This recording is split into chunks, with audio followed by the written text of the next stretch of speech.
In this video I will show you 3 different ways of producing histograms in Python. I will be using Prython 2.0 as my IDE. Prython allows me to code both in R and Python, and it allows me to separate my code into different panels that make it really easy to navigate through my project.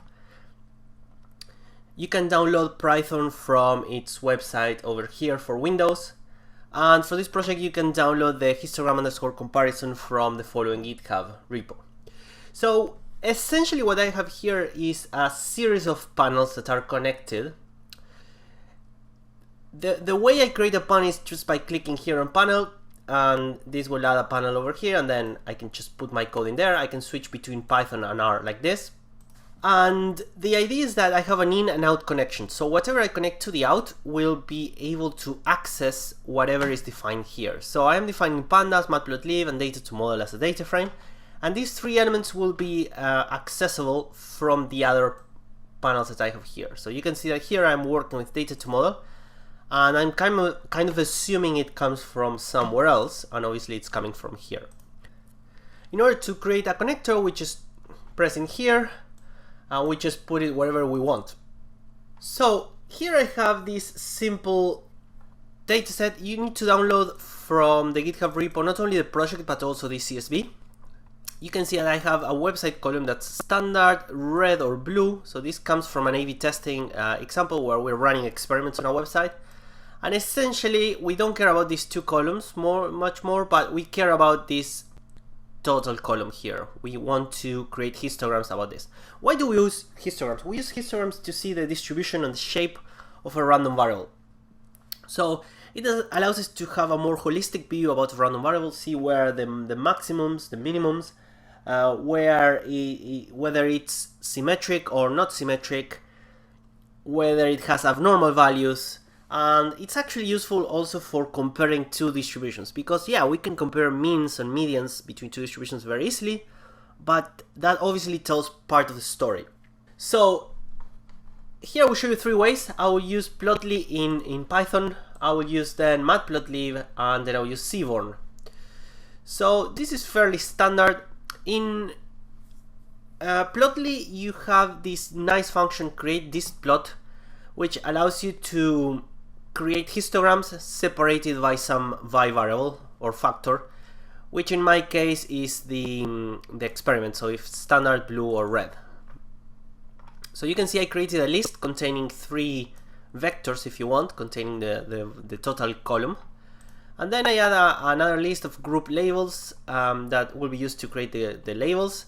And I just pass the data, the labels, and the mean size. The mean size controls the width of this. So if you put a mean size that's very big, these columns will be very wide, and it won't be very easy to see what's going on. And if you use a mean size that's too small, for example 1, these columns will be very, very thin. You'll have too many of them, and it will be hard to see. So you always need to find a balance.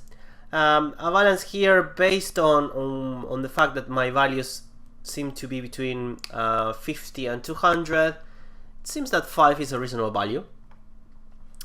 And here I have my histogram in Plotly. So bear in mind, Plotly is actually meant for highly interactive plots, but it's actually very, very good and very powerful for static ones, as the one that I have here.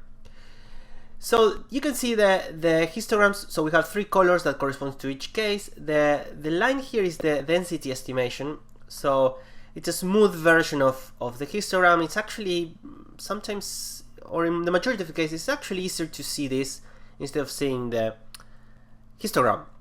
The problem that we have here is that whenever we have more than 2 by groups, here we have 3, it starts to get really messy and really complicated to see like how they look like. So I would even prefer to turn off the histogram and just plot the density, to be honest, because it's not very clear. Or the other option is to keep this, but also look at the thing we have here below, which is quite nice. And this shows how the typical values are falling. And yeah, we can clearly see that for the blue one, it seems to be located around 100. For the orange one, they seem to be scattered around, but maybe around 140. And for the green one, yeah, they just scatter around. For the matplotlib example, this is pretty easy. We just call .hist. We specify the y variable, and then we just call .show. And that's really it. Whenever we call .show, Prython will inject the plot that we just created into the screen. Here, seaborn, I'm actually quite happy about seaborn and how the plots look like. They look really nice, really professional, really good for reports. Here I'm doing two of them, one without the density estimation on top and the other one with the density estimation. I think, to be honest, I'm in a similar situation as I was with Plotly. I really struggle to see what's going on if I don't plot the densities. I think the first one is kind of confusing. I just don't know very well what's going on there. So I think overall the conclusion is that whatever we use, be careful about plotting too many bigroups because it gets really complicated really fast, especially when the distributions have a lot of overlapping mass between them. So the final question. So what I have here is obviously the project after being executed. So what happens if I want to actually run this, right? So I will clean everything and just run it from scratch. So in order to run this, there are three running modes. This one over here runs only this panel. This one over here runs everything up to this panel. So everything that's occurring, if I had, for example, a panel here that was feeding, not like that, like this. So if I had a panel that was defined here doing something else, and if I press here, this means this panel will run and this panel will run, and that's it, which is not what I want here. And finally, this one over here runs everything below, or everything connected to out. So if I press here, this means this panel will run, this will run, this will run, and this will run. And this is actually one of the nice things about Prython, that you can, with one click, like this, run everything. So everything is running now. You can see this one finished, and now the other ones are being processed. So this next panel started.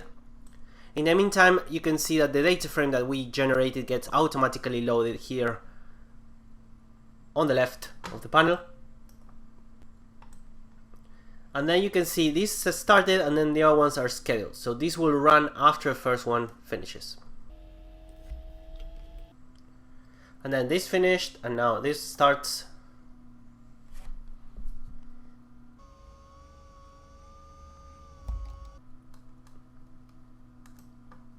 And that's it.